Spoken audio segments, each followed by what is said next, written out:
5:45 நாட்டு நடப்பு என்ன தெரிஞ்சுக்காதைக்கு வந்துட்டோம். இவன் நடப்பே இவனுக்கு தெரியல. ஏன் பிறந்தோம், ஏன் பிறந்திருக்கோம், எப்போ போகிறோங்கிறது தெரியாது.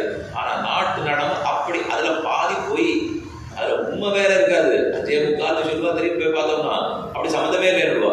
இப்படிங்கிறதுக்குள்ளதான் நாம சுத்தி செஞ்சுட்டு இருக்கோம். மாயாங்கிற பிரகிருதி அது வெவ்வேற விதமா ஒருத்தரோட வாழாது. விபச்சாரினா ஒருத்தரோட வாழ மாட்டா இல்லையா? அதே போலதான் இந்த பிரகிருதி இப்படி பண்ணும், அப்படி பண்ணும், சிட்டின்னு சொல்லும், ஸ்திதின்னு சொல்லும், அப்பயா லயம்னு சொல்லும், மாத்தி மாத்தி நம்மள மயக்கிடும்.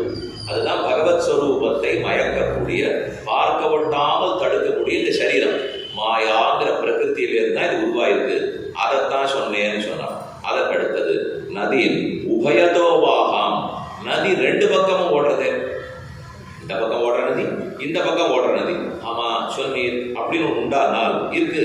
சிட்யப்பயகரியின் மாயாம் வேலாகூலாந்த வேகிதாம் மத்தஸ்ய தத் சங்க பிரமிதைஸ்வர்யம் சம்சரந்தம் குபார்யவது தத்கதீர் அபுதஸ்யேத கிமசத்கர்மபில் பவேது சிட்யப்பயகரியின் மாயாம் வேலாகூலாந்த வேகிதாம். ரெண்டு பக்கமும் ஓடுற நதி எது தெரியுமோ? இந்த சம்சாரங்கிற நதி பிறப்புன்னு ஒரு பக்கம் ஓடுறது, இறப்புன்னு ஒரு பக்கம் ஓடுறது. இந்த ரெண்டுல ஒன்றாவது தடுக்கிறதா இருக்கணும் இல்லையோ, அல்லது பிறப்பு இருக்கச்சு இறப்பு இல்லாத இருக்கணும் இல்லையோ. ஒரு பக்கம் ஒரே வீட்டுல பிறப்பு நடந்துட்டே இருக்கு, அதே வீட்டுல இறப்பு நடந்துட்டே இருக்கு. ஆனா பிறக்கரிச்சையெல்லாம் அந்த வீட்டுல இருக்கிறவன் பிறந்துட்டே இருக்க போறது சந்தோஷப்பட்டுட்டே இருக்க போறேன்னு நினைக்கிறான். இறக்கரிச்சே அந்த வீட்டுல இருக்கிறவன் இப்பதான் பிறந்தது இறந்தது, இது என்ன ரெண்டு பக்கம் ஓடுற நதியா இருக்கே அவன் நினைக்கிறதே இல்லையா. இல்ல இது தனி அது தனிங்கிற ரெண்டு இல்ல. இதுவும் சம்சாரத்தை வளர்த்து விட்டுட்டே இருக்கு, இதுவும் சம்சாரத்தை வளர்த்து விட்டுட்டே இருக்கு. பிறந்தால் சம்சாரம், எப்ப பிறந்தமோ இனிமே 80 வயசு வாழ போறானோ இல்லையோ சம்சாரம். இறந்தால் சம்சாரம் வந்தால் இறக்கச்சேவை அடுத்த பிறவி எதுன்னு பார்த்துட்டே தான் இறக்குறான். அதுக்கு வேண்டிய கர்மத்தை சேர்த்து வச்சுட்டானே. இறந்தாலும் சம்சாரம். இப்படியும் ஓடுறது, இப்படியும் ஓடுறது. சுவாமி ஒரு பக்கம் ஓடினா சமாளிச்சு விடலாம், இது ரெண்டு பக்கம் ஓடுறது. ஜனன மரண சக்கர நக்கராஸ்பதே பூரத்தாழ்வான் சாதித்தார். ஒரு பெரிய முதலை, அதுக்கு ரெண்டு தாடை, மேல் தாடை கீழ் தாடை, அல்லா அப்படியே ரொம்ப மாட்ட பல்லு, அதுக்கு நடுவுல ஒரு ஆடு மாடுண்டான். இந்த மேல் பல்லு கீழ் பல்லு எது தெரியுமோ? ஜனனம்ங்கிறது மேல் தாடையா, மரணம்ங்கிறது கீழ் தாடையா? இந்த ரெண்டு தாடைகளுக்கு நடுவுல நான் சிக்கணுட்டா அதை அப்படியே கசக்கி பிடியல். பிறக்கிறேன் இறக்கிறேன் மாறி மாறி பரபிறப்பு பிறந்து இப்படியே பிறந்துட்டு இருக்கிறது தான் ரொம்ப ஆச்சரியம். நதி உபயதோவாகாம் பஞ்சாத்புதம். 25 பேர் வாழற வீடுன்னு சொன்னேன். இதே சரீரம் தான். 25ல 24 நேற்றுக்கு பார்த்தோம். 25 தான் ஆத்மா. 24 தத்துவங்கள் ஜட பொருள்கள், 25வது தத்துவம் ஆத்மா. 25 பிராணிகள் ஒரு வீட்டுல வாழ்ந்தா அடி கேட்கணுமா சண்டை கேட்கணுமா? 2 பேர் 4 பேர் சண்டையா? அந்த நாள்ல இருந்தோம் 25 என்ன 30 பேர் 40 பேர் ஒரே குடும்பத்துல இருந்தோம். சித்தப்பா பெரியப்பா ஒரு அத்தி நாதனா எல்லாரும் சேர்ந்திருந்தா. இன்னைக்கு அதெல்லாம் கிடையாது. இப்ப கூட்டு குடும்பமா இருக்கா சுவாமி. நல்ல வேளை கணவனும் மனைவியும் கூடியிருந்தா. இதுதான் கூட்டு குடும்பம். இதுக்கு மேல பெரியப்பா சித்தப்பா சேர்த்தா கூட்டு குடும்பம் கிடையாது. முதல்ல இவா சேர்ந்து இருக்கணும் இருக்கு. அது குழந்தைகளோட சேர்ந்து இருந்தா அவளே 10-12 வயசு ஆச்சுன்னா நான் வெளியில போய் படிக்கிறேன், அங்க போய் படிக்கிறேன் கிளம்பி விட்டால் ஒண்ணும் கூடாது. இப்போ அப்படித்தான் நீ தெரிஞ்சுக்கணும். நதி சிட்டி பஞ்சவிம்சதி தத்துவானா புருஷோத்புத தர்ப்பணம். இந்த 25 தத்துவங்களோட சரீரம் புருஷன் வாழ்ந்துட்டு இருக்கானே, அதான் ரொம்ப ஆச்சரியம். 25 பறவைகளை ஒரு கூட்டில் அடைச்சா இருக்குமா? அதை போலத்தான் அடைச்சு வச்சிருக்கு. அதுவும் உனக்கு தெரியல. கொச்சித் தம்சம் சித்திர கதம். ஒரு அண்ணன் பறவை வேறையா பேசுறது, அண்ணன்னா பேசுறது. ஆனா அந்தந்த வேலை பேசுறத பார்த்தா நம்பராமல் இருக்கு. அடுத்த வேலை அப்படியே மாத்திருக்கும் இருக்கு. ஐஸ்வரம் சாஸ்திரம் உத்ஸ்ருஜ்ய பந்த மோக்ஷானு தரிசனம் விவிக்த பதம் அஜ்ஞாய கிமசத் கர்மபில் பவேது. ஆம், அந்த மாதிரி ஒண்ணு இருக்கு. எதுன்னு சொல்றேன். அதாவது 7வது கேள்விக்கு பதில் சொல்ற. ஐஸ்வரம் சாஸ்திரம் உத்ஸ்ருஜ்ய. வேதம் இருக்கு. இன்னைக்கு ஒண்ணு சொல்லும், நீ இன்னென்ன கர்மங்களை பண்ணியானா, இன்னென்ன யாகம் பண்ணியானா உனக்கு இன்னென்ன பலன் கிடைக்கும்னு சொல்லும். ஜோதிஷ்டோமம் பண்ணு, சொர்க்கத்துக்கு போகலாம். வாயுக்கு யாகம் பண்ணு, ஊர்ல இருக்கிற சொத்தெல்லாம் உன்னை வந்து சேர்ந்துடும். சேனை யாகம் பண்ணு. 2 பக்கமும் கூர்மையோட இருக்கக்கூடிய கத்தி சுத்தின்றே இருக்கு. இந்த காலத்தை நீங்க என்னன்னு சொல்லுவீள்? நேர்த்தி காலம் நேர்ச்சிக்கு 3ஆம் நாள் பாகவத உபன்யாசம், நாளைக்கு காலம் நாளைக்கு 5ஆம் நாள் பாகவத உபன்யாசம், இன்னைக்கு 4ஆம் நாள். இன்னைக்கு 4ஆம் நாள் நீங்க ஒரு புள்ளி குத்தி நுள்ளால் நேற்றுங்கிற இறந்த காலம் 3ஆம் நாள், நாளைங்கிற வருங்காலம் 5ஆம் நாள். இதே நாளைங்கிற வருங்காலம் 5ஆம் நாள் தானே. நாளைக்கு சாயங்காலம் வந்து உட்காருவேடும் இல்லையோ, நாளைக்கு சாயங்காலம் இந்த நாள் வருங்காலம் தானேன்னு கேளுங்க. இல்லை சுவாமி இது நிகழ்காலம். இதே நேத்திக்கு இன்னைக்கு 4ஆம் நாளை கேட்டிருந்தீர்கள், இது நிகழ்காலம் தானேன்னு கேளுங்க. இப்போ நமக்கு இது நிகழ்காலம் தானே. ஆனால் நேத்திக்கு சாயங்காலம் 4ஆம் நாளை பற்றி கேட்டிருந்தா வருங்காலம்னு சொல்லியிருப்பேன். இது என்ன, அதே வருங்காலம் நிகழ்காலம் ஆயிடுறது, அதே நிகழ்காலம் இறந்த காலம் ஆயிடுறது. இப்போ இந்த காலத்தை எங்கே சுத்துறதுன்னு சொல்றது? இந்த பக்கம் தொட்டாலும் கத்தி வெட்டுறது, இந்த பக்கம் தொட்டாலும் கத்தி வெட்டுறது. காலம் போயிட்டே இருக்குன்னு தெரியறதே தவிர ஒரு புள்ளி குத்தி ஒரு இடத்திலே இருந்து காலம்னு சொல்ல முடியலையே. ஆனால் சக்கரம் வேகமாக சுத்துறது. இது எல்லாத்தையும் யோசிச்சு திரும்பி பார்க்கறதுக்குள்ள 7:20 சுவாமி முதல் கதையிலே இருக்கீர்னு நகரலே. இதுதான் என் நிலைமை. இப்படி சுத்துற காலத்தை நான் எங்க தெரிஞ்சுக்கிறது? எல்லா கேள்விக்கும் பதில் உங்களுக்கு தெரியல, போய் தேடி பிடிச்சுன்னு வாங்கோ. அதுக்கப்புறம் படிச்சு அப்புறம் திரும்ப உலகத்தை பார்க்க போறானா? அவர் இங்க திரும்பி வரக்கூடாதுங்கிறதுக்காக தான் இப்படிப்பட்ட வேதாந்தத்தை உபதேசம் பண்ணிட்டார். அவன் கேட்டுட்டு கிளம்பிட்டான். பாவனையை 3ஆ பிரிப்பார்கள்: பிரம்ம பாவனை, கர்ம பாவனை, உபய பாவனை. பிரம்ம பாவனைனா பிரம்ம தியானத்திலே இருந்து அவரை அடைத்து விடுதல். கர்ம பாவனைனால் உலக விஷயத்தில் ஈடுபட்டு பிரம்மத்தை மறந்து போதல். உபய பாவனைனால் கார்த்தாலையானா வேலைக்கு போகிறது, சம்பாதிக்கிறது, உலக விஷயத்தில் ஈடுபடுறது, சாயங்காலமானா உபன்யாசத்துக்கு வந்து கோலுப்படுது. நான் வேடிக்கைங்க சொன்னேன், இப்படி நினைச்சிட வேண்டாம். என்ன சொல்ல வந்தேன்னா, பிரம்மத்தை பற்றி நினைக்கச்சே பிரம்ம பாவனை. வேலையெல்லாம் விட்டுட போகிறோமா, அதை பற்றி கார்த்தால பார்க்க போகிறோம் இல்லையா, அது கர்ம பாவனை. இந்த ரெண்டையும் சேர்த்து பண்ண உபய பாவனைன்னுவா. ஆனானப்பட்ட நான்முகன் பிரம்மாவுக்கே உபய பாவனை தான். அவ்வப்போது பிரம்ம தியானம் பண்ணிக்கிறார், அவெல்லாம் பிரம்ம பாவனை. உலகத்தை படைக்கிறார், அதெல்லாம் கர்ம பாவனை. அவருக்கு 2 பாவனை. நாரதருக்கு ஒரே பாவனை. அவருக்கு பிரம்ம பாவனை மட்டும்தான். உலகத் தொழிலுக்கு வரவே மாட்டார். இந்த பிள்ளைகளை 2மா இருக்கணும்னு அப்பா எதிர்பார்த்தார். நாரதர் அதை மாற்றி ஒரே பாவனையோட ஆக்கிட்டார். தான் விஷயம். 1/2 நிமிஷத்துல நீங்க அதை புரிஞ்சுக்கணும்னால் அது 2 பாவனையா உபய பாவனையா இருக்கட்டும் நினைத்தார். இருக்கிற மொத்த பெற்றோரிடத்துல கேட்டாலும் அதைத்தான் நீங்களும் ஒத்துக்கணும். அவரவர்களுடைய பிள்ளை 2 பாவனை இருக்கட்டும், வேலையும் பார்க்கணும், வியாபாரமும் பண்ணணும், அதே மாதிரி பக்தர்களாகவும் இருக்கணும். இதுதானே நினைப்போம். இப்படிதான் அந்த அப்பாவும் நினைச்சார். இல்லை கிடையாதுன்னு நாரதர் மொத்தத்தையும் மாற்றி பிரம்ம பாவனையிலே கொண்டு போய் சேர்த்தான்னு சரித்திரம். அப்படி நடந்தது. அதற்கப்புறம் இதெல்லாம் ஆகாதுன்னு மீண்டும் கல்யாணம் பண்ணி கொண்டார். அது சொல்றார்: ஏவமேவம் நிரக்ரோஷா பாலானாம் மதிவித்தரே பாரிஷத மத்தியே சரசி யசோஹா நிரபத்திரபா. வெட்கமில்லாம நாம் பெத்த பிள்ளைகளை போய் இப்படி திசை திருப்பி விட்டீரே. அவர் சிரிச்சார். நல்ல திசையில தானே திருப்பி விட்டேன், நான் ஒன்றும் தப்பான திசையில விடலையே. மீண்டும் கல்யாணம் பண்ணிட்டார். தத்து கிருத்தன்ன என்னவஸ்த பத்ரம் அச்சரஹா புனஹா தஸ்மான் லோகேஷு தே மூட நபவேத் பிரமத பதம். ஒரு இடத்துல நிற்காம நீர் சுத்தி கொண்டே இருப்பீர், திரிந்து கொண்டே இருப்பீர்னு அவனுக்கு சாபம் கொடுத்தார். ததா பிராதேதசோ விஜ்ஞாம் அனுநீதா ஸ்வயம்புவா ஷட்டிம் சஞ்சனயாமாச துகிது பிருதுவத்சலாக. அதுக்கப்புறம் 60 பெண்கள் பிறந்தார்கள். அதில் 10 பெண்களை தர்ம தேவதைக்கு கல்யாணம் பண்ணி கொடுத்தார். அதுக்கப்புறம் 27 பெண்களை சந்திரனுக்கு கல்யாணம் பண்ணி கொடுத்தார். 13 பெண்களை கஷ்யப பிரஜாபதிக்கு பண்ணி கொடுத்தார். பூதாங்கிரா, பூதர், அங்கிரஸ், கிருஷாஸ்வர் அப்படிங்கிற 3 பேருக்கு 2 பெண்களை கல்யாணம் பண்ணி கொடுத்தார். கடைசியா தார்க்ஷாய அபரஹா, தார்க்ஷங்கிறவருக்கு 4 பெண்களை கல்யாணம் பண்ணி கொடுத்தார். ஆக 60 பெண்கள். அவர்களிடத்திலேருந்து உருவானவர்களை சொல்றார். தசதர்மாய காயேந்தோஹோ துஷத்ரிணவ தத்தவான் பூதாங்கிர கிருஷாஸ்வேபியா வேத்வே தார்க்ஷாய சாபராக நாமதேயான்யமூஷாந்தம் சாபத்ஞானாம் ச மேஸ்ருணு. மேற்கொண்டு இவர்களிடத்திலிருந்து யார் தோன்றினார்கள்னு சொல்றேன். அத கஷ்யப பத்னீனாம் யத் பிரசூதமிதம் ஜகத். கஷ்யபருக்கு 13 பெண்களோட கல்யாணம் ஆச்சுன்னு சொன்னேன். அதிதி, திதி, தனு, காட்டா, அரிஷ்டா, சுரசா, இலா, முனி, குரோதவசா, தாம்ரா, சுரபி, சரமா, திமி என்று 13 பெண்கள். இந்த 13 பெண்களையும் கஷ்யப பிரஜாபதி கல்யாணம் பண்ணிட்டார். அதில் மூத்த பெண்ணு அதிதி. அதிதிக்கும் கஷ்யபருக்கும் பிறந்தவர் தான் சூரிய பகவான். அதற்கு மேற்கொண்டு சூரியனிடத்துல மனு பிறந்த ராமச்சந்திரமூர்த்தி வரைக்கும் அவதரிச்சார். இந்த கதை எப்படி வந்ததுங்கிறதுக்காக ஒரு பாதை சொல்றேன். சுமாரா புரியும், ஞாபகம் வரும். ஆனால் 10 நாள் கழிச்சு யோசிச்சுன்னா ஞாபகம் வராது. வேணும்னா இப்பவே குறிச்சு வச்சுக்கணும். குறிச்சு வச்சதை நாளைக்கு ஒரு தடவை நாளைக்கு ஒரு தடவை எடுத்து பாருங்க. அப்புறம் 10 நாள் கழிச்சு ஞாபகம் இருக்கும். இன்னைக்கு சாயங்காலம் விட்டதே நாளைக்கு சாயங்காலத்துக்குள்ள பார்க்கலாம்னு தோணும். சரி 7 நாள் முடியட்டும் அப்புறம் பார்க்கலாம்னு தோணும். 7 நாள் கேட்டிருக்கோம், ஒரு 2 நாள் கழிச்சு பார்க்கலாம்னு தோணும். பார்க்கவே மாட்டோம், ஞாபகம் வராது. அடுத்த சப்தாகம் எப்போ அப்போதான். அப்படி வச்சுக்காமல் குறிப்பெடுத்து வச்சுருந்தா அப்பப்போ படிக்கணும்னு பிரார்த்திச்சுக்கிறேன். மேற்கொண்டு யார் யார் பிறந்தார்னு சொல்கிறார். திமேர் யாதோகணா ஆசன்னு ஷாபதாக சரமாசுதாக. திமி என்பாளுக்கும் கஷ்யபருக்கும் ஜலஜந்துக்கள் எல்லாம் பிறந்தார்கள். நன்னா கேட்டுங்க, உலக படைப்பை வேகமாக சொல்லிட போற தண்ணீர் வாழ் பிறவைகள் எல்லாம் பிறந்தான். ஸ்வாபதாக சரமாசுதாக, மிருகங்கள் அத்தனையும் சரமாவுக்கு குழந்தைகள். சுரபேர் மகிஷாதாவா, அதே மாதிரி எருமை மாட்டுக்கும் மகிஷங்களுக்கும் அது காளமாட்டுகளுக்கும் பசுமாடுகளுக்கும் சுரபி தாயா.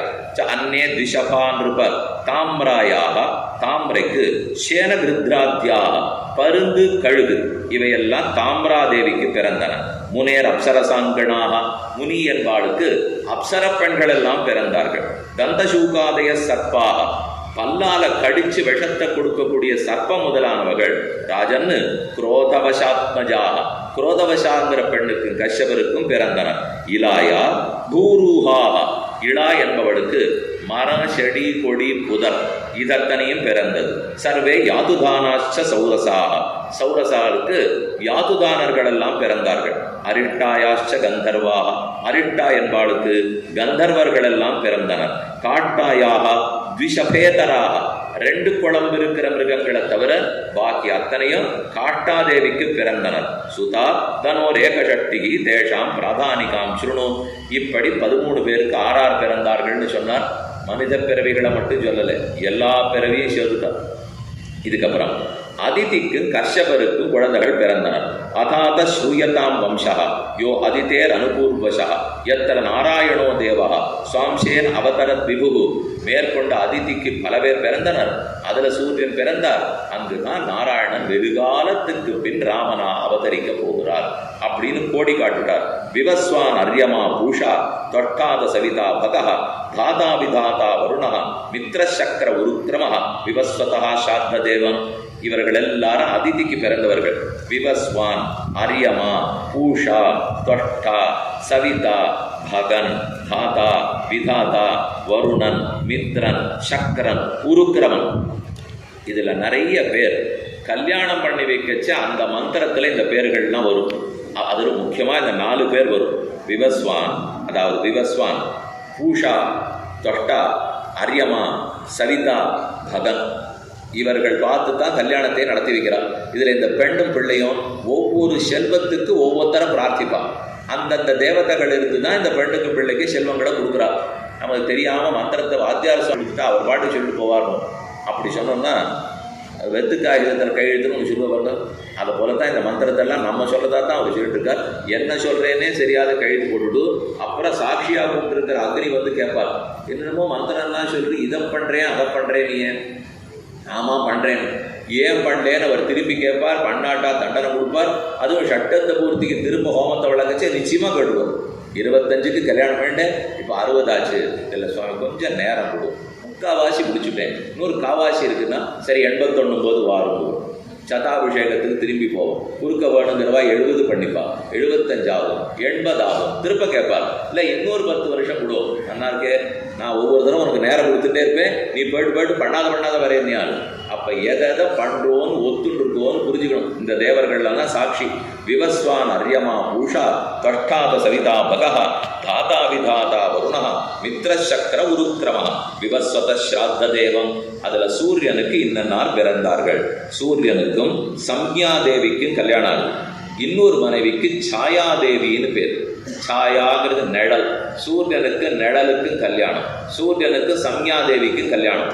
முதல்ல சம்யாவுக்கு கல்யாணம் ஆகி ஸ்ராத்த தேவர், மனு, மகாபாகர், அதாவது மகாபாகா, யமம் யமி, யம தர்மராஜனே சூரியனுக்கு பிள்ளை. யமி, யமிங்கிறவ யமுனா நதியா மேல ஓட போறா. அந்த யமியும் சூரியனுடைய பெண்ணு. யமம் தேவம் யமி ததா ஸ்ராத்த தேவர், மனு இவர்கள் பிறந்தார்கள். அப்புறம் சாயா தேவிக்கு சூரியனுக்கு கல்யாணம் ஆகி சனைஸ்சரம் லேவே. சனைஸ்சரர் தான் சனி கிரகம். சனி பகவானே சூரியனுக்கு சாயாதேவிக்கு பிறந்தவர். அவர் ஏன் சனைஸ்சரங்கிறார்? ரொம்ப மெதுவாக நகரக்கூடியவர். நம்ம பூமி ஒரு நாளில் ஒரு தடவை சுற்றி வந்துடுறது இல்லை. அப்படி சுத்தல் மொத்த சூரியனை சுற்றி வர்றதுக்கு ஒரு மாதத்துக்கு ஒரு ராசி, 12 ராசிக்கு 12 மாதத்தில் சுற்றிடும். சூரியனை ஒரு வருஷத்தை சுற்றி வந்துடுமா? அதை போல் சனி பகவான் சுற்றுறதுக்கு 2.5 வருஷம் போல, ஒவ்வொரு ராசிக்கும் 2.5 வருஷம் வச்சு, அதே போல் அவருக்கு 30 வருஷம் ஆகும். குரு சுத்தரான்ற பாருங்க, ஒவ்வொரு வருஷம் ஒரு ராசிக்கு 12 ராசி 12 வருஷம். அதனால தான் இந்த இப்போ அங்கங்கே குருவுக்காக எப்போ அந்த குரு சுற்றி வராரோ அதை வச்சுன்னு தான் கும்பமேளாலாம் வைப்பா. 3 வருஷத்துக்கு ஒரு தரம், 6 வருஷத்துக்கு ஒரு தரம், 12 வருஷத்துக்கு ஒரு தரம் மகா கும்பம் வருது. 12 144 வருஷத்துக்கு ஒரு தரம் மகா கும்பமேளா நடக்கும். இதெல்லாம் சரித்திரம் கேள்விப்பட்டு அதெல்லாம் குருவை வச்சுட்டு வர்றது. அது 12 வருஷத்துக்கு ஒரு தரம். சனி பகவான் தான் மெதுவாக போகிறான் 2.5 வருஷத்துக்கு ஒரு தரம். இதில் 2.5 3ஆல பெருக்கினா தான் 7.5. அந்த 7.5 கண்டு தான் எல்லாரும் பயந்துட்டு இருக்கோம். அவர் எனக்கு முன்னாடி இருக்கிற ஒரு 7.5, என் ராசிக்கு முன் ராசியில் 7.5, என் ராசியில் 2.5, முன்னாடி 2.5, எங்கிட்ட 2.5, பின்னாடி 2.5. இதில் இன்னும் மங்கு சனியா பொங்கு சனியா, இது இப்போ தூக்கி விட்டுட போறாரா இறக்கி விட்டுட போறாரா எதுவும் நமக்கு தெரியாது. இருக்கிற ஒரே கண்டந்தினுடைய பட்சத்துக்கு தான் தெரியும். இப்படி சனி பகவான் மெதுவா சுத்தரே சூரியனுக்கு புள்ளே சாயா சனீஸ்வரம் தேவே சாவர்ணிம் சமனும் ததா. இப்படி தம்பபுரிதே சுரகணாக ஸ்வஸ்திரீயம் துஷதாமபி விமதேன பரித்யக்தா குருணா அங்கிரசேன யத். இப்படி தக்ஷ பிரஜாபதிக்கு பிறந்த பெண்கள், அவர்களுக்கு நடந்த கல்யாணங்கள், இதெல்லாத்தையும் சொல்லி அந்த விஷயத்தை முடிச்சார். அத்தோட 6வது ஸ்கந்தம் முற்று பெற்றது. 6வது ஸ்கந்தத்தில் தான் அஜாமிளோபாக்கியானம் முதலே பார்த்தோம். அப்புறம் 7வது ஸ்கந்தத்தில் ரிசிம்ம சரித்திரம் சொல்லுகிறார். சமப்பிரிய சும பிரம்மன் பூதானாம் பகவான் ஸ்வயம் இந்திரஸ்யார்த்தே கதம் தைத்யான் அவதீத் விஷமோ யதா. மேற்கொண்டு அப்பப்போ இது நடுவில் வந்துட்டே இருக்கும். பரீட்சித்து சுகாச்சாரியத்தில் தானே கேட்டுருக்கார். இது வரைக்கும் இந்த கதையெல்லாம் சொல்லிட்டீர், இனிமே இதை பற்றி கேட்கணும்னு எனக்கு ஆசையாக இருக்குது, சொல்லுகிறீரான்னு கேட்போம். குழந்தைய தூங்கப்பட்டதுக்கு அம்மா கதை சொல்லுவோம். அப்போது குழந்தை சொல்லிகிட்டே இருக்கும். அது கொட்டுறது நின்று போச்சுன்னா தூங்கி படுத்துன்னு அர்த்தம். கதையை யாரும் தொடர மாட்டான். அதை போல இவர் சொல்லிகிட்டே இருந்துச்சு. அது கொட்டணுமே. பரீட்சித்து திரும்ப இதெல்லாம் கேட்டுட்டேன், நீ இதெல்லாம் சொல்றீரான்னு அர்த்தம். அவன் கதை கேட்டுட்டு இருக்கான்னு அர்த்தம். நீங்களும் இப்படி பார்த்துட்டே இருந்துச்சு, சிரிக்கணும், அழைச்சி அழணும். அப்படியே பரபிரமமாட்ட உட்காந்துக்க ஆரம்பிச்சுட்டு இங்கே யாரும் இல்லைன்னு அர்த்தம். அது பிரம்மம் இருந்தால் நல்லா இருக்கும். நான் நீங்களே இங்கே பிரம்மமாட்ட உட்காந்துட்டா நல்ல வேலை. அப்பப்போ பரீட்சித்து கேள்வி கேட்கிறான். நக்கியஸ்யர்த்தா சுரகணை சாட்சா நிஸ்ரேயசாத்மனா நைவாசுரேபியோ வித்வேஷோ நோத்வேகாகுணஸ்ய சாது பிருட்டம் மகாராஜ ஹரேச்சரிதம் அத்புதம். நல்லா கேள்வி கேட்டீர். ஏற்கனவே ரொம்ப காலத்துக்கு முன்னாடி, இப்போதான் முதல் நாள் 2 நாள் தான் பாட்டுப்போம். ஹிரண்யாக்ஷன் வராக பெருமானுடைய பொருள்தான் அவன் அடித்தான்னு கேள்விப்பட்டீரா? எதனால அவன் அந்த மாதிரி சண்டைக்கு வந்தான்? அவன் கூட பிறந்தவன் ஹிரண்யகசிபு, அவன் நரசிங்க பெருமானால் அழிக்கப்பட்டானாமே. என்ன 2 பேருக்கும் பகவானுக்கு விரோதம்? அவர்கள் எப்படி பிறந்தார்கள், யாருன்னு பரீட்சித்து கேட்கிறான். அதுக்கு அவர் சமாதானம் சொன்னார். இவா 2 பேரும் வேற யாரும் இல்லை, பகவானுடைய கோயிலை காக்கும் வாசல் காவலர்கள் ஜெயனும் விஜயனும். எல்லா கோயிலுக்கு போனா முன்னாடி 2 பேர் இருக்கிறாளே, ஜெயன் ஒருத்தருக்கு பேர், விஜயன் ஒருத்தருக்கு பேர். அதை போல காரிய வைகுண்டத்தில் 2 பேரும் காவலாளிகளாக இருந்தான். பிரம்மாவுடைய மானச புத்திரர்கள் 4 பேர், சனகன், சனத்குமாரன், சனத்குமாரன். அவள் 4 பேர் பெருமாளை சேவிக்கணுங்கிறதுக்காக வேகமாக போகிறான். இது அவர் ஓய்வெடுக்கிற நேரம், குறுக்க போய் தொந்தரவு பண்ணாதீங்கோ, கொஞ்ச நேரம் நில்லுங்கோன்னு ஜெய விஜயர்கள் சொல்கிறான். அது எப்படி நாங்கள் போகிறத போய் தடுப்பீர்கள்? இவாடு கோபம். பிடி சாபம்னு கையை தூக்கினா சாபம் கொடுத்தான். ஆனானப்பட்ட ஜெய விஜயர்களுக்கே சாபம். நீங்கள் ரெட்டையா 2 பேரா 3 முறை பூலோகத்தில் போய் அசுர ராட்சசர்களாக பிறப்பீர்கள். இதுதான் சாபம். அதுக்காக முதல் 2 பேரா பிறந்தது ஹிரண்யாக்ஷன், ஹிரண்யகசிபு. அடுத்த 2 பேர் பிறந்தது ராவணன், கும்பகர்ணன். அடுத்த கடைசி 2 பேர் பிறந்தது சிசுபாலன், தந்தவக்தன். இந்த 3 சாபத்தினால 3 தடவையா பிறந்துட்டான். இது கிருத்தயுகத்தில் ஹிரண்யாக்ஷன், ஹிரண்யகசிபு, திரேதாயுகத்தில் ராவணன், கும்பகர்ணன், துவாபர யுகத்தில் சிசுபாலன், தந்தவக்தரன். ரொம்ப பதறிப்பை பெருமாள் திருவடியை பிடிக்க கவலைப்பட வேண்டாம். இந்த 3 பிறவிகளிலேயும் நானே உங்களை கொன்று பின்னர் நம் திருவடிகளில் சேர்த்துக் கொள்வோம் அப்படின்னு அவர்களுக்கு பெருமாள் சமாதானம் சொல்லியிருக்கார். இதனால தான் ஹிரண்யாக்ஷன் பிறந்தான், ஹிரண்யகசிபு பிறந்தான் என்று சுகாச்சாரியர் பரீட்சித்துக்கு கூறினார். இனி ஹிரண்யகசிபுவுக்கு தான் உடன் பிறந்தவனை பெருமான் கொண்டுட்டானேங்கிற கோபம். பிரம்மாவை குறித்து கடுந்தவம் புரிந்தான். என்ன தபஸ் பண்றியே, என்ன வரம் வேணுங்கிறத கேட்டார். எத்திர எத்திர பிராதர்யேவம் வினிகதே ஹரிணா குரோடமூர்த்தினா கோபோ தானவ தைதேயாக விமூர்த்தியக்ஷ சம்பர சபத்ரைர் காதித க்ஷுத்ரைஹி பிராதாமே தைத சுகிருது அம்பாம்பகேவது புத்திரா வீரம் மார்க்கத்தை சோச்சித்தல். தன்னுடைய தாயை பார்த்து சொல்றான், திதி தேவி தான் இவனுக்கு தாய். இத்தனை நேரம் அதிதிக்கும் கஷ்யபருக்கும் கல்யாணம் ஆகி அதுல தேவர்கள் எல்லாம் பிறந்தார்கள்னு சொன்னேன். சூரியனும் அதிதிக்கு பிறந்தவர் தான், இந்திரனும் அதிதிக்கு பிறந்தவர் தான், பகன், பூஷா, தொட்டா, அரியமா எல்லாரும் அதிதி தேவிக்கு பிறந்தவர்கள் தான். ஆனா இப்ப பாக்குறது அடுத்தவ தங்க திதி. திதிக்கும் கஷ்யபருக்கும் கல்யாணம் ஆகிதான் தைத்தேயர்கள்ங்கிற மொத்த அசுரர்களும் பிறக்கிறார். ஒரு மனைவிக்கு பிறந்தவர்கள் எல்லாம் தேவர்கள், இன்னொரு மனைவிக்கு பிறந்தவர்கள்லாம் அசுரர்கள். 2 பேரும் அடிச்சுக்கிறார். இந்த 2 பேருக்கும் தந்தை ஒரே கஷ்யபர். அந்த கஷ்யபருடைய ஒரு பக்க பிள்ளைகள் தான் தேவர்கள், கஷ்யபருடைய மற்றொரு பக்க பிள்ளைகள் தான் அசுரர்கள். அந்த அசுரர்கள் தான் இவா 2 பேர்னு சொல்றார். விஷ்ணு துஜக்கிரியா மூலா யஜ்ஞோ தர்மமயப்புமானு. அப்ப தன் தாய் நடத்துறவே சமாதானம் சொல்றான். நம்முடைய உடன் பிறந்தவன் இரண்யாட்சன் அழிஞ்சு போயிட்டான்னு கவலைப்பட வேண்டாம், விட மாட்டேன். அந்த விட்டுவையே நான் அழிக்கிறதா தான் சபதம் போட்டிருக்கிறேன். ஆகதான் பாலகோ பூத்வா யமஸ்வயம் உபாகதாக ஹிரண்யகசிபு ராஜன் அஜேயம் அஜராமராம் ஆத்மானம் அப்பிரதித்வந்தம் ஏகராஜம் யதித்சத. தனக்கு நிகரா ஒத்துன்னு இருக்கக்கூடாது, உலகமே தன்னுடைய ஆளுமைக்குட்பட்டு இருக்கணும்னு அவனுக்கு நினைவு. ஏதோ ஒரு நாட்டில் கூட ரொம்ப பெரிய ஒரு ராஜா இருந்தார், எல்லாரையும் கொண்டுவார், லட்சக்கணக்கானவர்களை கொன்றார், மொத்த உலகத்தையும் ஒரு குடைக்கு கீழே கொஞ்ச நேரம் மட்டும் ஆண்டார் அப்படின்னு ஒருத்தரை பத்தி கதையில சரித்திரத்துல படிச்சிருக்கோம். அதுக்கப்புறம் அவர் இல்லாதப்பட்டார், சின்ன மீசியா வச்சிருப்பார், எல்லாரும் சத்தம் போடுவாடு அப்படின்னு ஒருத்தரை பத்தி கேள்விப்பட்டிருக்கோம். அவனோட ரொம்ப பெரியவங்க இருக்கு. ஆனா அவன் பிரம்மாவை குறித்து தபஸ் பண்ணி வரிசா அவரிடத்துல ஒவ்வொன்னா வரங்களை கேட்கிறான். புத்தி தோட்டிட்ட பத்ரந்தே தபஸ் சித்தோசி காஷ்யப வரதோகம் அனுப்பிராப்தா கிரியதாம் இப்சிதோ வரஹ. பிரம்மா சொல்லுகிறார், உனக்கு வேண்டியது என்னன்னு கேளு, என்ன வரம் வேணுமோ பிரார்த்திப்பாய். உத்தாய பிராஞ்சலி பிரக்வ ஈக்ஷமானோ திருஷா திருஷா விபும் ஹர்ஷாஸ்ரு புலகோத்பேதா கிரா கத்கதயா கிருணாத் கல்பாந்தே காலசிட்டேன யோந்தேன த்வசாவிருதாத் யதி தாஸ்யஸ்த அபிமதான் வரான்மே வரதோத்தம பூதேபியஸ்ததுசிட்டேப்யா மிருத்யுர்மா பூம்மா பிரபோ. பிரபோ ஒவ்வொன்னா கேட்கிறேன். ஆகாசத்துல மரணம் கூடாது, பூமியில கூடாது, உள்ள கூடாது, வெளியில கூடாது, பகல்ல கூடாது, ராத்திரியில கூடாது, மனிதர்களால இறக்கக்கூடாது, மிருகத்தால இறக்கக்கூடாது, பிராணன் இருக்கிற ஒரு ஆயுதம் என்ன கொல்லக்கூடாது, பிராணன் இல்லாத ஆயுதம் கொள்ளக்கூடாது. வரிசையா கொட்டான். கேட்டது அவனுக்கு போரும் தோணலை. எதையாவது நம்ம விட்டு வச்சு அதை அவர் கண்டுபிடிச்சு அதன் மூலம் மரணம் வந்துடுத்துனா என்ன பண்றது? உன்னால் படைக்கப்பட்ட எதுவும் கொல்லக்கூடாதுன்னு கடைசியா முடிச்சான். இதை கேட்ட உடனே பிரம்மா மூச்சு விட்டார். நல்ல வேளை ஒரு இடமான வச்சியே, என்னால் படைக்கப்பட்ட எதுவும் தானே அழிக்கக்கூடாது, என்ன படைச்சவர் இருக்காரு இல்லையா, அப்ப அவர் பார்த்துக்கணும். இல்லைன்னா இது எல்லாத்தையும் சேர்ந்து கிடையாதுட்டானா. எந்த பிரம்மா யாருடைய நாபீகமலத்திலிருந்து தோன்றினாரோ, நான் முகனை நாராயணன் படைத்தான், நான் முகனன் தான் முகமாய் சங்கரனை தான் படைத்தான், அந்த ஆதிமேலிட்டு அறிவித்தேன் ஆழ்பொருளை சிந்தாமல் பொன்னினீர் தேர்ந்து நாராயணா பிரம்மாஜாயத்தே நாராயணா ருத்ரோஜாயத்தே திசச்ச இந்திரியாணி. அந்த நாராயணத்திலிருந்து எல்லாரும் பெற்றோம், எல்லாரும் படைக்கப்பட்டிருக்கோம். அவர் பார்த்து பாருன்னு விட்டுட்டார். பிரம்மா எல்லா வரத்தையும் கொடுத்தார்.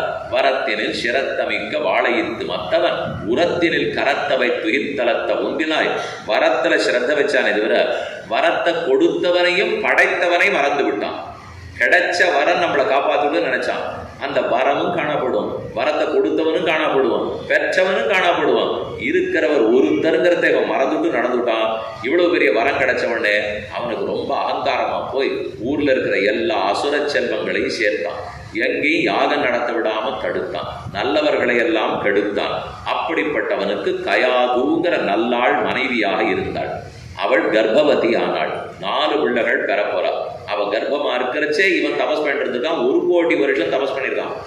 வெறுமை இல்லை, உடம்பெல்லாம் வெறும்பும் தோலுமா போய் சதையே இல்லாம தலையில எல்லாம் கூடு கட்டுற அளவுக்கு தபஸ் பண்ணிருக்கான். அவன் கெட்டவர்கள் கூட அவ்வளவு தூரம் தபஸ் பண்ணுவாளா? நல்லவன் தான் பண்ண மாட்டான், கெட்டவன் நல்லா தான் பண்றான். அவனுக்கு இருக்கிற வேகம் நமக்கு இருக்க மாட்டேங்கிறது. பேசச்சே வேகமா பேசுறா, செய்யச்சே வேகமா செய்யறான்னா அது குணம். அப்படி அது ரஜோகுண தமோகுணம் இருக்கிறதுனால அதை போல இருக்கு. இவன் எல்லாம் அப்படி தபஸ் பண்ண போறச்சே கயாது கர்ப்பவதியாக அந்த சமயம் இந்திரன் வந்து இவளை விட்டு வச்சா தானே ஹிரண்யகசிபனுடைய வம்சம் விளங்கும், அழிச்சுட்டா தேவர்களான நமக்கு ஒன்றும் ஆபத்தில்லை அப்படின்னு நினைச்சு அவளை கையை பிடிச்சி தரதரான்னு இழுத்துன்னு போனோம். நாரதர் வந்து குறுக்க தடுத்தார். யார் பிறக்க போறான்னு தெரியாம தப்பு பண்ண பார்க்குறேன், அப்படிலாம் இழுத்துன்னு போகக்கூடாது, பெண்ணை எங்கிட்ட ஒப்படை. தன்னுடைய ஆசிரமத்துக்கு கூட்டின்னு போனார். நன்கு பாலனம் பண்ணார், போஷணம் பண்ணார். தினப்படி பகவத் கதையை சொல்லிகிட்டே இருக்கார். கொஞ்ச நேரம் கேட்டுட்டு தாய்க்கு கர்ப்ப சிரம ஆயாசத்தினால தூங்கி போடுவோம். ஆனா குழந்தை நல்லா முழிச்சுட்டு மொத்த கதையும் கேட்டது. இதே விஷயத்த பிரகலாதன் வெளியில வந்த பிற்பாடு மற்ற குழந்தைகளுக்கு சொல்றான். நாங்களும் நீயும் ஒரே அசுர குலத்துல தானே பிறந்தோம், பிரகலாதா உனக்கு மட்டும் இவ்வளவு நல்லது தெரியுறதே, எங்க யாருக்கும் ஒண்ணும் தெரியலையேன்னு கூட இருக்கிறவா சொல்றா. நான் என்ன பண்ணுவேன், நான் கர்ப்பஸ்ரீமான் கருவிலே திருவுடையவன்கிறான். தொண்டரடிப்படியாளர் பாசுரத்தில் கருவிலே திருவிழாதீர் காலத்தை கழிக்கின்றீரேன்னு சொன்னார். கர்ப்பத்துல திருவில்லாத படக்கூடாது. கர்ப்பத்துல மகாலட்சுமி கட்டாட்சம் இருக்கணும். ஜாயமானம் புருஷன் எம் பசியது மதுசூதனா சாத்விக சது விக்னேயா சவை மோட்சார்த்த சிந்தகா. மாத்திரு கர்ப்பத்திலேருந்து குழந்தை வெளியில வரும்போது பகவான் கட்டாட்சிக்கணும். ஜாயமானம் புருஷன். அப்ப அது பெற போறச்சேவே பிரார்த்திச்சுக்கணும், உண்டாக போறச்சேவே பிரார்த்திச்சுக்கணும், பெற போகும்போது கண்டிப்பா பிரார்த்திக்கணும். நம்ம மற்ற பரபரப்புல பெருமாளை மறந்து விடுவோம். கல்யாணம் பண்றதுக்காக எல்லாரும் போராடும் இல்லையோ, சத்திரத்துக்கு முதல் நாள் மத்தியானம் போய் சேர்ந்துருவோம். நாதஸ்வரம் அது இது கச்சே எல்லாம் ஓஹோ செலவு. எல்லாரும் ஒரே சாப்பாடு, இலைக்கு 600 ரூபாய் 700 ரூபாய் 1000 ரூபாய் எல்லாம் பண்ணிடுவோமே. தினப்படி வீட்டில் இருக்கிற பகவானுக்கு பூஜை பண்ணணுமா இல்லையா? கல்யாணத்தண்ணி கார்த்தால திரும்ப வந்து ராத்திரி வீட்டில் படுத்துனுட்டு பூஜையை முடிச்சுட்டு போயிருக்கீர்களா? அல்லது கல்யாணத்தன்னைக்கு போய் பண்ணிட்டு இருக்க முடியுமா சுவாமின்னு அவரை விட்டுட்டு போயிருக்கீங்களா? பதில் எனக்கு வேண்டாம். அவரவர்கள் சிந்திச்சா போதும். இனிமே யார் கல்யாணம் வச்சிருந்தாலும் யோசிச்சு பாருங்க, பெரியவர்கள் விடவே மாட்டான். சான்றோர்களாக இருந்தால் அன்னிக்கார்த்தால 4 மணிக்கு எழுந்திருந்து என்ன உண்டோ ஒரு துளி பிரசாதமாவது பண்ணி அது கேசரியோ ஏதோ இத்தனை கோலாகனா ₹1,00,000 செலவழிப்போம். நம்மளை இத்தனை நாள் பார்த்துட்டு வந்த பெருமாள் ஒன்றும் கிடையாதா? அன்னிக்கார்த்தால் அவருக்கு கொடுக்காத நம்ம எங்கேயோ போய் எதை பண்ணினாலும் அவ்வளவு நன்மை ஏற்படாது. சில அடிப்படை சின்ன சின்ன விஷயத்தெல்லாம் மறந்து போடும். யாருக்கோ ஏதோ வெளியில போறோம், ஓஹோன்னு சாப்பிடுவோம். வெள்ளிக்கிழமையா இருந்தா சனிக்கிழமையா இருந்தா வெளியில தான் சாப்பிடணும். நான் யாரையும் தப்பு சொல்றதுக்கு வரல. இத்தனை வருஷமா அடிய சொன்னதும் இல்லை. இருக்கிறத உள்ளத்தை சொல்றோம். அது சரின்னு பட்டுதுன்னா செய்யுங்கோ, இல்லைன்னு பட்டுதுன்னா விடுங்கோ. அங்க போய் சாப்பிட்றமே, அது என்ன பெருமாளுக்கு நைவேத்தியம் பண்ணப்பட்டதா? ஆனா கண்ணன் கீதையில சொல்லும் போது யஜ்ஞ சிட்டாசின சந்தா முச்சந்தே சர்வகில் விஷயி தே தகம்புஞ்சதே பாபாக ஏவசன் ஆத்ம காரணாது. தனக்குன்னு சமைத்து எனக்கு படைக்காம ஒருத்த சாப்பிட்டான்னா பாவத்தை உருண்டையா உருட்டி சாப்பிட்றாங்கிற வேணும்னா வச்சுக்க வேண்டியதான். அது இருக்கிற குற்றங்கள் கூட பகவானுக்கு படைக்கப்பட்டா நல்லதா மாறுறது. அப்படித்தான் நாம சாப்பிடணும். அதுவும் முக்கியமா குழந்தைகளுக்கு கொடுக்கணும். அவர்களை பள்ளிக்கூடத்துக்கு அனுப்பிச்சு விட்டுட்டு எடுத்து அதுக்கப்புறம் குளிக்க போகணும்னா எப்படி பெருமாள் கொண்டு போய் தப்பு சொல்ல வரல. திரும்பி சொல்லிட்டேன், நாம குளிச்சுட்டு அவருக்கு தளிகை பண்ணிட்டு அவருக்கு கை காட்டுட்டு அதை பாத்திரத்துல போட்டு குடிச்சு வச்சு சாப்பிட்டால் அப்புறம் அந்த பிள்ளை பக்தனா வர்றதை பத்தி கேள்வியே இல்லையே. அதனால பிறக்கும் போதே ஜாயமானம் புருஷன் எம் வசியது மதுசூதனா, மதுசூதன பெருமாள் கட்டாட்சிக்கணுமா. கட்டாட்சித்தால் அந்த பிள்ளைக்கு ரஜோகுண தமோகுணம் குறைஞ்சிடும், சத்தகுணம் வளரும், அதீத பிரம்மஜானம் ஏற்படும். மோட்சத்துக்கு போகணும்னு ஆசைப்பட்டு அடுத்த பிறவி எடுக்க மாட்டான். இது பெரிய வேத வாக்கியம் சொல்றோம். இப்ப புராணத்துல இது இந்த ஸ்லோகத்தை ரொம்ப முக்கியமா சொல்லுவா. இதைத்தான் ஜாயமான காலகட்டாட்சம்னு நம்மாழ்வார் காலத்திலேருந்து ஒரு தாமரை கண்களால் நோக்காய் நோக்காய்னா யாரை நோக்குவார்? பிறக்கிற சமயத்துல ஒரு நோக்கணுங்கிறத நம்ம பிரார்த்திக்கணும். அதை போலதான் கயாதுவை கூட்டிட்டு போய் சரித்திரமா சொல்லிட்டு இருக்கார். குழந்தையும் பிறந்தான், தகப்பனுக்கு நேர் எதிர்ப்பு. அவன் எத்தனைக்கு எத்தனை தீயவனோ அத்தனைக்கு அத்தனை இந்த பிள்ளை நல்ல பிள்ளையா இருக்கான். அப்ப சொல்றார், தேஷாம் அவிரபூத்வாணி அரூபா மேகனிஸ்வனா சன்னாதயந்தி கபுபா சாதுனாம் அபயங்கரி. தேவர்கள் எல்லாம் ஹிரண்யகசிபு படுத்துற பாடு தாங்காமல் பிரம்மத்திடத்திலவே சிவன் நாராயணத்தில் பிரார்த்திக்க, கவலை வேண்டாம், அவனை எப்படி அழைக்கணும் நான் பார்த்துட்டேன். என்னுடைய பக்தனான பிரகலாதனிடத்தில் அவன் தப்பு பண்ண போறான், அந்த அபச்சாரத்தை நான் பொறுத்து. ஜாமாதா தசமோ கிரகான்னு சொல்லுவோம். ஜாமாதானா மாப்பிள்ளைய 10வது கிரகம்னு சொல்றது. 9 கிரகங்கள் சேர்த்து படுத்தும் பாடு போதாதுன்னு 10வதாக அவரும் வந்து படுத்துகிறபடியால் ஜாமாதா தசமோ கிரகா. நான் நம்ம வீட்டு ஜாமாதாவை சொல்லலை, நம்ம வீட்டு மாப்பிள்ளையை சொல்லலை. அழகிய மணவாள பெருமாள்னு திருவரங்கத்தில் நிற்கிற நம்பெருமாள் பெரிய பெருமாள் தான் மணவாள பெருமாள். அவர் தான் இந்த பிள்ளையை பிடிச்சுட்டாராம். தாசாமாதா ஜகமுந்திரா ன்யஸ்த கிரீடனகா கிருஷ்ணங்கிரக கிரகீதாத்மா நவேத ஜகதீதிருஷம் ஆசீனா பர்யட்டன்னு அஷ்ணன்னு சயானஹா பிரபிபன் புருவன். பேசுறச்சேவோ, நடக்கிறச்சேவோ, சிரிக்கச்சேவோ, தூங்குறச்சேவோ அந்த கண்ணனிடத்திலேயே சித்தம் லயித்திருந்தான். क्वचित् उदति वैकुंठ चित्ताबल चेतनः क्वचित् हसति तच्चिंताक्लाद उद्गादयति क्वचित्. சில சமயம் கைக்கு மேலே தூக்கி நாட்டி ஆடலாம், சில சமயம் ஓன்னு சிரிக்கிறான், சில சமயம் அவர் விட்டே போயிட்டா போனுக்கேன்னு ஆடறான், சில சமயம் உருண்டு உருண்டு போகிறான். பக்கத்தில் இருக்கிறவாளுக்கு என்ன நடக்கிறது தெரியல. நததி क्वचित् உத்கண்டா விலஜ்ஜோ நிருத்யதி क्वचित् क्वचित् தத் பாவனாயுக்தா தன்மயோ அனுச்சகாரः தேவர்ஷ ஏததிச்சாமः வேதித்தும் தவ சுப்ரத. இப்பதான் திரும்பி கேட்கிறார், இப்படிப்பட்ட பிரகலாதன் நல்லவனா போய் அந்த தீய இடத்துக்குள்ள சிக்கிட்டு இருந்தானே, அவனால எப்படி வாழ முடிஞ்சது? ரெண்டு குருக்கள், ரெண்டு ஆச்சாரியர்களை தந்தை நியமிச்சு வச்சிருந்தார். சண்டாமர்கௌ சுதௌ தஸ்ய தைத்தியராஜ கிரகாந்திகே தௌராஜ்ஞா பிராபிதம் பாலம் பிரகலாதம் நயகோவிதம். பிரகலாதனுக்கு சுக்கராச்சாரியர் அசுரகுரு, அவருக்கு ரெண்டு பிள்ளைகள் சண்டா மாமக்கர். அவ ரெண்டு பேரையும் இவனுக்கு குருவா வச்சிருந்தா. உட்கார்த்தி வச்சு சொல்லி கொடுக்க ஆரம்பிச்சா. ஹிரண்யாய நமஹ ஹிரண்யாய நமஹ. அவன் எதிரொலிக்கிற மாதிரி நாராயணாய நமஹ நாராயணாய நமஹ. நம்ம தான் ஹிரண்யாய நமஹா சொன்னோமா நாராயணாய நமஹா சொன்னோமா? நம்ம சொன்ன எதிரொலி மாற்றி வந்தால் இவருக்கே சந்தேகம் வந்துடுது. திரும்ப இந்த மாதிரிலாம் வளரக்கூடாது. சரியா சொல்லு, ஹிரண்யாய நமஹா. நான் வளரவே இல்லை, சரியா சொல்கிறேன், நாராயணாய நமஹா. இவன் சொன்னதுக்கு அப்படியே பதில் சொன்னான். அவருக்கு என்ன பண்ணுறது புரியல. நம்ம முதல்ல போய் புகார் பட்டியலை படிச்சுடுவோம், பிள்ளை நம்மளை கெடுத்துருவோம் பொழுது போய் அப்பா இடத்துல ஒப்படைச்சா. அவர் வீட்டு பிள்ளைய பக்கத்தில் உட்காந்து வச்சுருந்து நீ பள்ளிக்கூடத்துக்கு போய் என்ன கற்றுன்னு வந்துட்டு அவன் அழகாக திருப்பி சொல்ல ஆரம்பித்தான். நான் நிறைய விஷயங்கள் அந்த ஆச்சாரியனத்திலேருந்து கற்றுட்டேன். என்னன்னு கேட்டார். ஸ்ரவணம் கீர்த்தனம் விஷ்ணு ஸ்மரணம் பாதசேவனம் அர்ச்சனம் வந்தனம் தாஸ்யம் சக்கியம் ஆத்மநிவேதனம் இது பும்சாத்பிதா விஷ்ணு பக்திச்சேன் நவலக்ஷணா. 9 விதமான பக்தியை குரு சொல்லி கொடுத்தாருங்கிறா. அவருக்கு தூக்கி வாரி போடுறது. இதெல்லாம் நான் பேசவே இல்லை இந்த பிள்ளைகிட்ட. 2000 சொல்லி கொடுத்தேன். நான் எப்போ இவருக்கு சொன்னேன், ஸ்ரவணம் கீர்த்தனம், பெருமாளை பற்றி காதார கேட்கணும், வாயார பாடணும், ஸ்மரணம் உளமாற சிந்திக்கணும், பாதசேவனம் அவன் திருவடிகளுக்கு விழுந்து வணங்கணும், அர்ச்சனை பண்ணணும், வந்தனம் பண்ண வேண்டும், அடிமைத்தனம் அவருக்கு தொண்டாற்ற வேண்டும், சக்கியம் நட்பு காட்ட வேண்டும், ஆத்மாவை அவரிடத்துல சமர்ப்பிக்க வேண்டும். இதுதான் 9 விதமான பக்தி கற்றுக் கொடுத்தாரணும். ஏதோ தப்பு நடந்திருக்கு புரியல. பிரகலாத அனுச்சியதாம் தாத்த ஸ்வதீதம் கிஞ்சித் உத்தமம் ஸ்ரவணம் கீர்த்தனம் விஷ்ணோஹோ ஸ்மரணம் பாதசேவனம் அர்ச்சனம் வந்தனம் தாஸ்யம் சக்கியம் ஆத்மநிவேதனம் இது பும்சார்பிதா விஷ்ணோ பக்திச்சேன் நவலக்ஷணா குருபுத்திரம் உவாச்சேதம் ருஷா பிரஸ்புதிதாதரா. அப்படியே அவன் உதடு துடிக்கிறது, தாமரை இதழ் திறந்து மூடுறாப்புல இருக்கு, அவன் கண்ணு திறந்து மூடுறது தாமரையாட்டம் இருக்கு. பார்த்தா அப்படி எடுத்து வச்சுன்னு கொஞ்சம் நாத்த போல பிள்ளை இருக்கான். ஆனால் சொல்லதை கேட்டால் ஒருத்தருக்கு பிடிக்கல. பார்த்தா ரொம்ப நன்னா இருக்கான், ஆனால் அவன் சொல்லதை கேட்டால் பிடிக்கல. உங்களுக்கு கடைசி வாய்ப்பு தரேன். இந்த மாதிரி தப்பாலாம் குழந்தைக்கு சொல்லிக் கொடுக்கக்கூடாது. இனிமேல் ஒழுங்காக என் பிரபாவம் என்னன்னு சொல்லணும். அந்த விஷ்ணுவை பற்றி பிள்ளை பேசவே கூடாது. முதல் தடவையே தேவையில்லை. 2ஆம் தடவை பாடசாலைக்கு வீட்டுக்கு திரும்பி வந்துருக்கான். ஒரு தடவை பாடசாலைன்னு அனுப்பிச்சுட்டா, இப்போ திரும்ப சேர்த்துட்டு இருக்கான். சரி போனா போகிறது, ஏதோ உங்கள் தப்பா நான் சொன்னால் அதுக்காக சேர்த்துக்கிறேன்னா இப்போ கூட இருக்கிற எல்லா அசுர பதங்களையும் சேர்த்து உட்காந்து சொன்னான். முன்னாடியாவது இவன் மட்டும், இப்போ கூட இருக்கிற எல்லாரையும் சேர்த்து அவர் சொன்னார் ஹிரண்யாய நமஹா. ஒரே குரல்ல 100 குரல் வந்தது நாராயணாய நமஹா. அப்போ பிள்ளைகள்லாம் கை ஊப்பிட்டு கேட்குறா, நீ சொன்னேன் நான் திரும்ப சொல்லட்டும், என்ன அநியாயம் நடக்க போகிறதோ தெரியாது. ஏ பிரகலாதா, உனக்கு மட்டும் இந்த நல்லதெல்லாம் தெரியதே, எங்கள் ஒருத்தருக்கு தெரியலையே. இந்த பிறவி இப்படித்தான் முடிஞ்சு படுத்து நாங்கள் நினச்சோம். அசுர பிறவி எடுத்தால் அது ரஜோகுணத்தாலே மீண்டும் நரகத்துக்கு தான் போவோம். பண்ண தப்புக்கு பிராயசித்தம் இல்லை. நீ பெரியவனாக இருந்திருக்கலாம், ஆனால் எங்களுக்கு இந்த பிறவி தான் இருக்குது.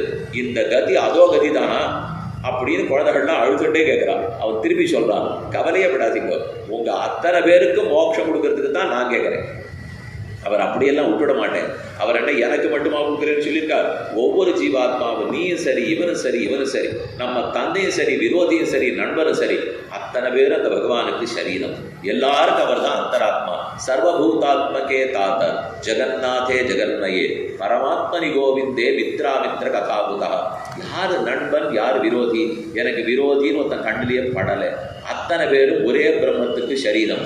இது என் வலக்கை, இது என் இடக்கை. ஒன்று சண்டை போட்டுக்குமோ? இவனோட கை என் கையும் சண்டை போடுவோம். ஏன்னா அது அவருது, இது என்னது. ஆனால் இது என்னோட 2 கை சண்டை போடுமா? என்னோட விரலும் சண்டை போடுமா? என்னுடைய 2 அவயவங்கள்னு சொன்னாலே சண்டை இல்லையே. அதை போல அசுரர்களோ தேவர்களோ எல்லாரும் ஒரே பகவானுக்கு அவயவம் தானே. இந்த உண்மை தெரியாதனால இவன் சண்டை போடுறானே தவிர தெரிந்தவனுக்கு இந்த சண்டை வராது. என்ன பிள்ளை உபதேசம் பண்றான்? நச்சுதம் பிரணயதா பக்வாயாசோ சுராத்மஜாக. தேவர்களெல்லாம் தான் பெருமாளுக்கு பிரீத்தி கொடுக்க முடியும், பக்தி பண்ணுவார்கள். நம்போன்றவர்களுக்கு அவர் எட்டாக்கனின்னு நினைச்சிட வேண்டாம். அவர் 8 கனி. யாரும் எட்டலாம், யாருக்கும் எளிதில் ஆராதிக்கக்கூடியவர். பரிவது லீசனை பாடி விரிவது மேவல் உருவீர் விரிவகையும் நீ நன்னீர் தூய் புரிவதுவும் புகை பூவே. அவர் ஒரு பூர்ண புலக பத்திரம் புஷ்பம் கலம் தோயம் யோமே பக்தியா பிரயச்சதி ததகம் பக்தி விருதம் அஸ்னாமி பிரயதாத்மனா. ஒரு இலையை சமர்ப்பிச்சா போரும், ஒரு சொம்பு நிறைய தீர்த்தம் காட்டினா போரும். அவர் வந்திருக்கச்சே வாசக்கதவை திறந்து வச்சு ஒரு விளக்கேற்றி வச்சு வந்தியான்னு கேட்டால் போரும். இவ்வளவுதான் உங்ககிட்ட எதிர்பார்க்கிறாரு. இதுல அவர் யாருக்கும் தள்ளி நிற்பார். பிரம்மாதி தேவர்களாரையும் பிடிக்க முடியாது. நம்ம போல அசுர குழந்தைகளும் பிடிச்சுடலாம். யாருமோ நிலைமையன அறிவறிய எம்பெருமான், யாருமோ நிலைமையன அறிவடிய எம்பெருமான். அகங்காரத்தோடு அணுகிறியானா வசிஷ்டருக்கு ஆகப்பட மாட்டார். அது இல்லைன்னு சொல்ற அந்த வினயத்தோடு அணுகிறியானா ஒண்ணுமில்லாத குகனுக்கும் கிடைச்சிருவார், யாருக்கும் கிடைச்சிருவார். அதனால் இது தாழ்ந்தவன் நினைச்சுடாதே. நாம் எந்த பிறவி எடுத்திருந்தாலும் அபிச்சேத் சுதுராச்சாரா பஜதே மாம் அனன்யபாக் சாதுரேவ சமந்தவ்யா சமயம் கவசித்தோகி சா. அவன் எத்தனை தீயவனாக இருந்தாலும் பக்தன் ஆகிவிட்டால் அனைத்தும் மன்னிக்கப்படுகிறது, ஏற்றுக்கொள்கிறான்னு இவன் எல்லாருக்கும் உபதேசம் பண்ணிவிட்டான். அப்படி பிள்ளைகளை இந்த வழிக்கே போக ஆரம்பிச்சா ஒரு நாள் ஹிரண்யகசிபுவினுடைய செவிகளுக்கு செய்தி எட்டியது. பிள்ளை ஒழுங்கா வளரலை. இதான் அவன் முடிஞ்சது. நம்மளை பொறுத்த வரைக்கும் பிள்ளை ரொம்ப ஒழுங்காக வளர்ந்துருக்கான். ஆனால் அவனை பொறுத்த வரைக்கும் பிள்ளை ஒழுங்காக வளர இவனை விட்டு வைக்கக்கூடாது, விட்டா நமக்கு ஆபத்து என்று நினைத்து எப்படியெல்லாம் கொல்லலாம்னு யோசிக்கிறான். ஆன காலில் விட்டு இடறி விடுறான், பாம்பை விட்டு கடிக்க விடுறான், விஷத்தை கொடுத்து கொல்ல பார்க்குறான். என்ன பண்ணாலும் பிள்ளை அசையவே இல்லை. மாலையிலேருந்து அவன் உருண்டு வரைச்சே இப்படி நெஞ்ச பிரகலாதன் கெட்டியாக பிடிச்சிக்கிறான். பக்கத்தில் இருக்கிறவாளுக்கு நீ உழுந்துற பிறகு ஏன் நெஞ்ச பிடிச்சிக்க? இதுக்குள்ளதான் பகவான் உட்காந்துருக்கார். நான் உருள்றதை பற்றி எனக்கு கவலை இல்லை, அவர் உருண்டு போயிட்டாருன்னா அப்படின்னா அவர் உடம்பெல்லாம் அலண்டு போடும். நம்ம வீட்டில் சின்ன பெருமாள் எழுந்துள்ள பண்ணியிருக்கோம். தவழ்ந்த கண்ணன் இவ்வளோ சின்னவராக இருக்கார். ஏதோ மழை சாரல் அடிச்சது, அவர் மேலே மழை பட்டது. நீங்கள்லாம் இங்கே உட்காந்துருக்கீங்க. சாரல் அடித்த உடனே விறகு போட்டு வச்சுருந்தேனே வீணாப்படுத்து, விரட்டி தட்டி வச்சுருந்தேனே வீணாப்படுத்து, புஸ்தகம் வாங்கி வச்சுருந்தேனே வீணாப்படுத்து எல்லாம் நினைப்போம். ஓ அந்த மூலையில் பெருமாள் இருந்தாரே, ஒருவேளை சாரல் அடிச்சிருப்போமோன்னு நினைப்போமோ. நினைச்சிருந்தா பக்தி வந்துடுதுன்னு அர்த்தம். நினைச்சிருந்தான்னா சரி நமக்கு இன்னும் நெருக்கம் வர்றதுன்னு அர்த்தம். அவன் நினைக்கிறான். இதுக்குள்ளதான் அவர் உட்காண்டிருக்கேன்னு சொல்லியிருக்கார். நான் உருண்டா அவர் உருண்டுபடுவார். அவர் உருளக்கூடாதேன்னு கெட்டியா படிச்சிருந்தாலும் அவர் உருடுவாரா? இப்படி ஒருத்தர் தன்னை பத்தி நினைக்கிறானால் ஓடோடி வந்து ரட்சித்தார். எதனால என் பிள்ளைக்கு ஒன்னாகல? அப்பவும் அகங்காரியான தந்தை என்ன தெரியுமா நினைச்சார்? ஏன் இந்த பிள்ளைக்கு ஒன்றும் நடக்கலேன்னு யோசிச்சேன். பிரம்மாதி தேவர்களுக்கு என்னிடத்துல பயம் இல்லையா? அதனால தான் என் பிள்ளையும் ஒன்றும் பண்ண போல் இருக்குன்னு அதையும் தானே எடுத்துக்கிட்டான். அதுவும் அந்த பிள்ளையினுடைய நன்மையை அவன் சொல்லலை. பிரம்மாவுக்கு என்ன கண்டா பயம்? என் பிள்ளை பேரில் அவர் தானே பண்ண வரும், அடிக்க மாட்டார் இல்லையா? அதனால தான் சொல்லி இனிமே இதை விட்டு வைக்கக்கூடாது. பிள்ளா இங்கே வா, நீ விட்டுன்னு சொல்லுகிறாய். அவன் எங்க இருக்கான்னு காட்டு. ஹே துர்வினீத மந்தாத்ம. துர்வினீதன் வினயம் இல்லாதவனே, பணிவில்லாத பிள்ளையே. மந்தாத்மன் குலபேதராதவன், நம்முடைய குலத்துக்கு கோடரி காம்பாக பிறந்தவனே. ந கேவலம் மே பவதஷ்ச ராஜன் சவைபலம் பலினாம் சாபரேஷாம். பிள்ளையை பார்த்து யார் நண்பன் யார் பகைவன் தெரிஞ்சுக்கோ. விஷ்ணு பகைவன், அசுரர்களெல்லாம் நண்பர்கள். இந்த உண்மையை புரிந்து கொண்டு சொல்ல எனக்கு நண்பன் பகைவனே தெரியல தந்தையே. எல்லாருக்குள்ள இருக்கிற ஒரு ஈஸ்வரன் தான் எனக்கு தெரிகிறார். சர்வபூதாத்மகே தாத்த உபனிஷத்தை சொல்றது.